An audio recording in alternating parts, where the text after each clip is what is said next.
Salut! Deuxième vidéo sur la photo nocturne du ciel. Et cette fois-ci, on va s'intéresser à la Voie lactée.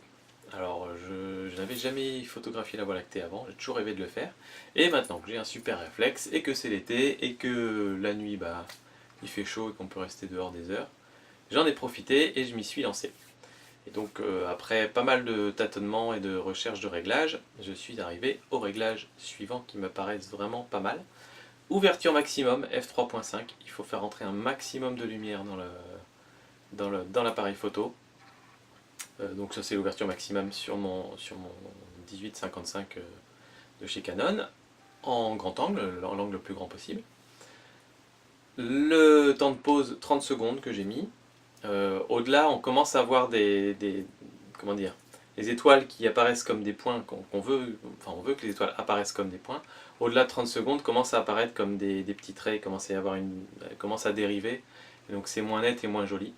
Vous pouvez essayer de pousser jusqu'à 1 minute, mais vous allez vite voir que c'est un petit peu moche après quoi.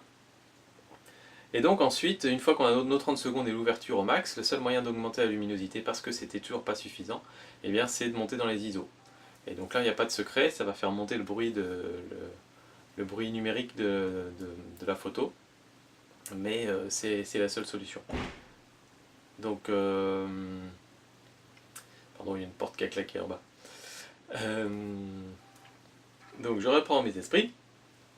ISO, j'ai essayé ISO 800, ça me paraît un petit peu sombre. ISO 1600, là on a vraiment une photo qui a l'air d'être pas mal. Il va falloir que je la traite ensuite dans Lightroom. Pour l'instant j'ai plus Lightroom parce que la version bêta s'est terminée. Donc en attendant de pouvoir l'acheter, je vais pouvoir éditer ce genre de photos dans Digital Photo Professional, mais ça va être assez limité quoi. Donc j'ai essayé ensuite 3200 et 6400.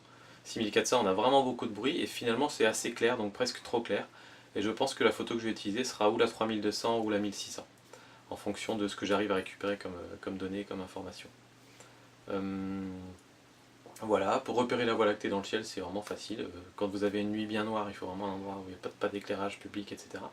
Vous regardez dans le ciel et vous cherchez, vous verrez qu'il y a une bande, une fois que vos yeux seront habitués à l'obscurité, qu'il y a une bande qui paraît beaucoup plus claire.